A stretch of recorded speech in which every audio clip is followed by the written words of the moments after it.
ξεκινήσω, αρχίζω και σβήνω ό,τι έχει μείνει πάνω στα μάτια από make-up και πούδρα. Κοιτάξτε λίγο πάνω.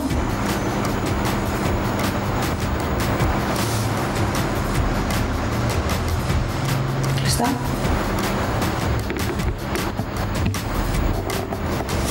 Ωραία.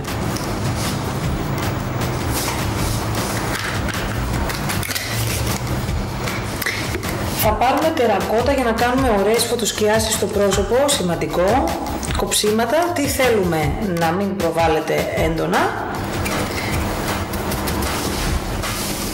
Ξεκινάμε από τα ζυγωματικά και μετά κάνω ένα ωραίο ρετούς σε όλο το πρόσωπο.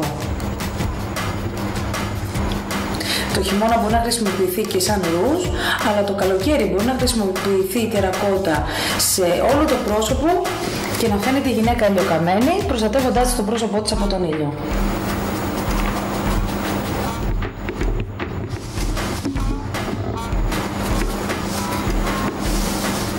Αρχίζω και ζεσταίνω την επιδερμίδα, αφαιρώντας την αίσθηση της εικόνας της πούδρας και του make-up.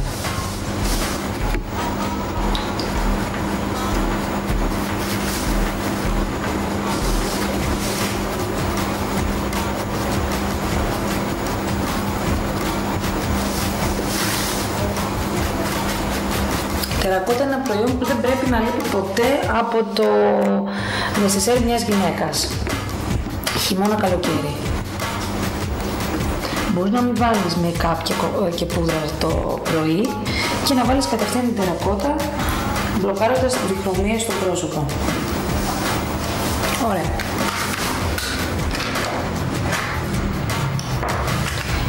Ξεκινάμε αυτή τη στιγμή να βάλουμε κρεμώδη σκιά στα μάτια, σε μπρονζέ αποχρώσεις, κρεμώδη σκιά και σκόνη. Η σκόνη, αν δεν μπει με την κρεμώδη σκιά, δεν θα έχει διάρκεια και θα αρχίσει να φεύγει από κάτω και να σκορπίζεται η σκόνη κάτω από τα μάτια. Και είναι άσχημη αυτή η εικόνα να λαμπυρίζει όλο το πρόσωπο, φεύγοντας κομμάτια από την περιοχή των ματιών. Η κρεμώδη σκιά μας εξυπηρετεί να μπλοκάρουμε και να κρατήσουμε την σκόνη στα βλέφαρα. Λοιπόν, κρεμώδη σκιά τη χρησιμοποιούμε με πινελάκι για κρεμώδη σκιά που είναι το concealer, τοποθετώντας τη σε όλο το βλέφαρο.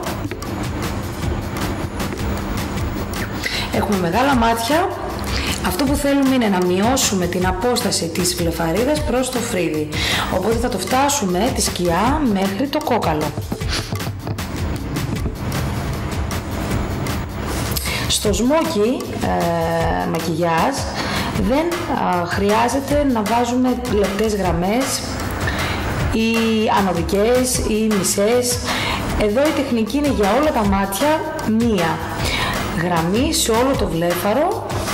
Αν είναι πολύ μικρά τα μάτια θα την κάνω πολύ λεπτή τη γραμμή και αν είναι πολύ μεγάλα τα μάτια θα την κάνω κανονική τη γραμμή. Αλλά τη γραμμή τη βάζουμε από την αρχή ως το τέλος στην τεχνική σμοκιάζ.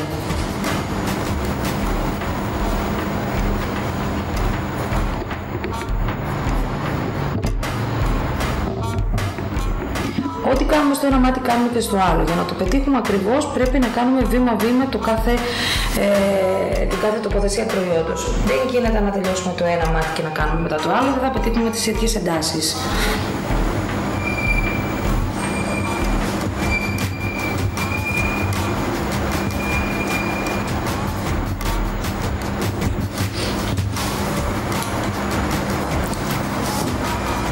Αυτή είναι μια πάρα πολύ ωραία τεχνική για κοπέλες make-up artists που θέλουν να κάνουν ένα βίντεο κλιπ βάζοντας το μοντέλο με θέμα μέσα στην πισίνα ή σε θάλασσα, γιατί είναι τελείως αδιάβροχο και δεν υπάρχει λόγος να φύγουν από τα μάτια ούτε να τρέξουν.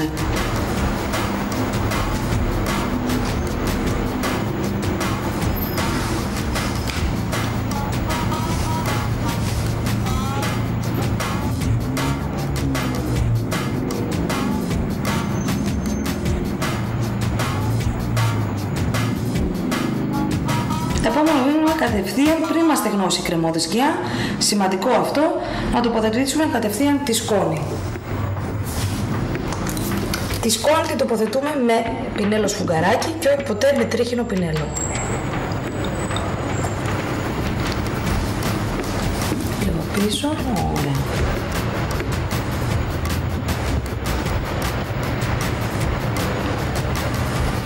Βήμα-βήμα ταμποναριστά.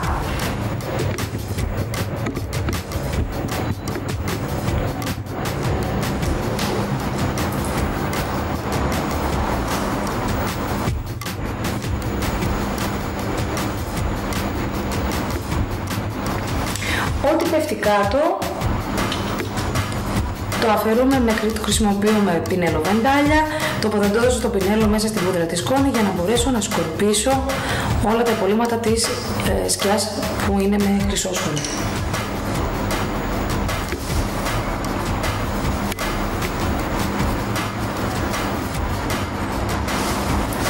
Το ίδιο κάνω και από την άλλη, κατευθείαν πάνω στην κρεμώδη σκιά, βήμα-βήμα ταμποναριστά.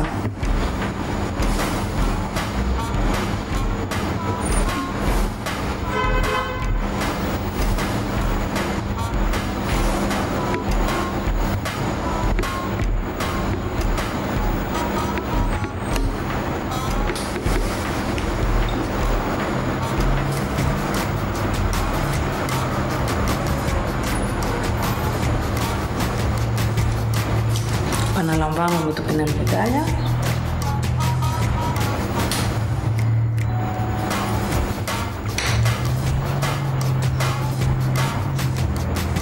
Και τώρα θα κάνω το σχήμα, το περίγραμμα με μολύβι Ultimate Eyeliner της Sojo, ένα πολύ μαλακό μολύβι που δεν τραυματίζει την περιοχή των ματιών άμα δεν γράφει καλά. Μπορεί να είναι μαλακό, αλλά είναι πάρα πολύ σταθερό γιατί είναι η ποιότητα eyeliner. Θα ξεκινήσω από έξω προς τα μέσα. Σκούρο καφέ.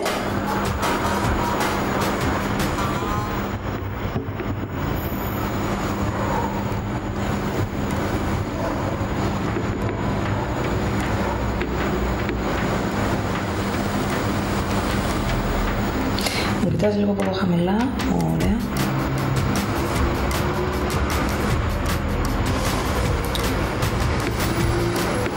Το ίδιο από εδώ χαμηλά.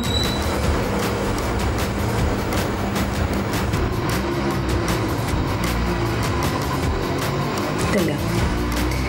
Αυτό που μένει στην άκρη, η μυτούλα, τη σβήνω γιατί δεν θέλω να υπάρχει.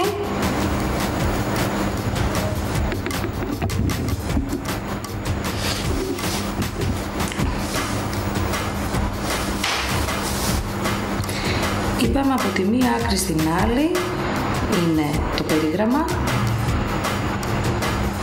ξεκινώντας από έξω προς τα μέσα,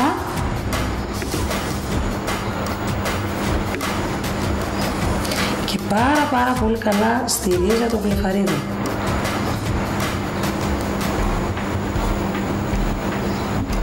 Μου κοιτάς από εδώ χαμηλά.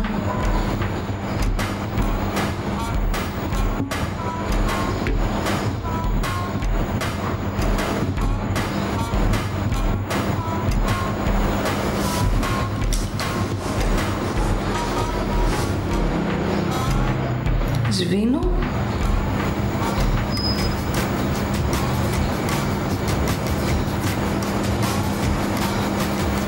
Πάνω.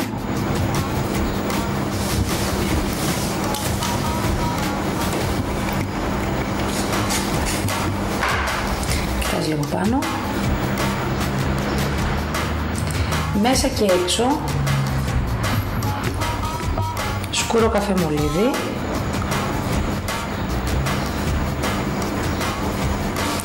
Και όλο αυτό το αφαιρώ.